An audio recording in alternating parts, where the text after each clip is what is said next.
എന്റെ മകനും മോക്കും ഒക്കെ നല്ല വലിയ കണ്ണാണ്. എന്റെ മോനെ അവൻ പറയാറുണ്ട് ബസ്സില് പിള്ളേര് കളിയാക്കുന്നു ബിഗ് ഐസ് എന്ന് പറഞ്ഞു.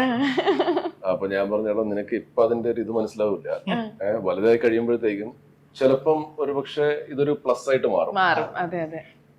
അപ്പൊ ആക്ച്വലി ഈ കൊച്ചിലെ അങ്ങനെ സംഭവിക്കുന്നത് ഈ നമ്മുടെ കൂടെയുള്ള നമ്മുടെ ക്ലാസ്മേറ്റ്സ് അല്ലെങ്കിൽ അവരിങ്ങനെ നമ്മളെന്തെങ്കിലുമൊക്കെ ബോഡി ഷെയ്മിങ് എന്നൊക്കെ ഉള്ള രീതിയിൽ നമ്മള് പറയാറുണ്ട്. ഇപ്പം എന്റെ ലിപ്സിന് ഇപ്പോൾ ഉള്ള വലിപ്പം തന്നെ അന്നും ഉണ്ടായിരുന്നു ഞാൻ ചെറുപ്പത്തിലും. അപ്പൊ ഈ അന്ന് ഈ ചില അങ്ങനെയുള്ള ആക്ടേഴ്സിന്റെ ഇത് വെച്ചിട്ട് കളിയാക്കുമായിരുന്നു. അപ്പൊ അത് നമുക്ക് ഭയങ്കരമായിട്ട് ഹേർട്ട് ചെയ്യും. അത് കഴിഞ്ഞപ്പോഴത്തേക്കും ഷാറുഖ് ഖാൻ വന്നു. Shahrukh Khan super star.